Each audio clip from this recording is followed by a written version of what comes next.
அஸ்ஸலாமு அலைக்கும் வரஹ்மத்துல்லாஹி வபரகாத்துஹு. அல்ஹம்துலில்லாஹி ரப்பில் ஆலமீன் வஸ்ஸலாத்து வஸ்ஸலாமு அலா அஷ்ரஃபில் அன்பியாஇ வல் முர்சலீன் சய்யிதினா முஹம்மதின் வ அலா ஆலிஹி வ ஸஹ்பிஹி அஜ்மஈன், அம்மா பஅத்.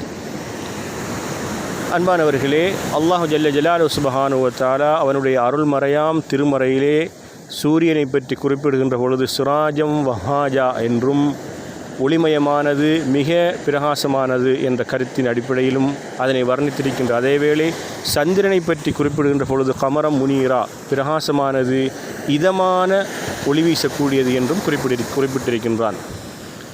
ஆனால் எம் உயிரிலும் மேலான கண்மணி நாயகம் முஹம்மது முஸ்தபா ஸல்லல்லாஹு அலைஹி வஸல்லம் அவர்களை பற்றி அவன் வர்ணிக்கின்ற பொழுது சிராஜம் முனீரா, சூரியனை போன்று அதிக பிரகாசமுடையவர், சந்திரனை போன்று இதமான பிரகாசமுடையவர் என்று அழகாக வர்ணித்திருக்கின்றான். எப்படி இந்த சூரியன் சந்திரன் மூலமாக உலகத்தார்கள் பயன்பெறுகிறார்களோ அதுபோன்று ஸல்லல்லாஹு அலைஹி வஸல்லம் அவர்களின் மூலமாக உலகத்தார்கள் நேர்வழி என்ற பிரயோசனத்தையும் நேர்வழி என்ற பிரகாசத்தையும் அவர்களிலே பெற்றுக்கொள்கிறார்கள். அவர்களிலே இரண்டும் இணைந்திருக்கிறது.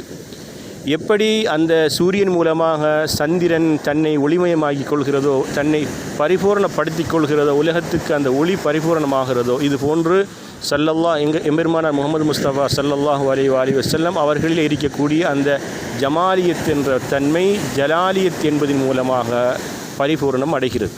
ஆகவே அந்த உயர்ந்த உத்தமர் ஸல்லல்லாஹு அலைஹி வஸல்லம் அவர்களுடைய உம்மத்திலே நாங்கள் பிறந்ததற்காக, எங்களை பிறக்கச் செய்ததற்காக அல்லாஹ்வுக்கு நாங்கள் ஒரு கணம் நன்றி செலுத்திவிட்டு, நாங்கள் அந்த எம் உயிரிலும் மேலான கோமான் முஹம்மது முஸ்தபா ஸல்லல்லாஹு அலைஹி வஸல்லம் அவர்களுடைய முஹப்பத் அன்பு பாசத்தோடையே இந்த உலகத்திலே வாழ்ந்து, அந்த முஹப்பத்தோடையே நாங்கள் மரணித்து, அந்த முஹப்பத்தோடைய நாளை அவர்களுடைய கூட்டத்திலே எழுப்பப்படுவதற்கு அல்லாஹ் சுப்ஹானஹு வ தஆலா எங்கள் அனைவருக்கும் தௌஃபீக் செய்வானாக. ஆமீன் ஆமீன் யா ரப்பல் ஆலமீன்.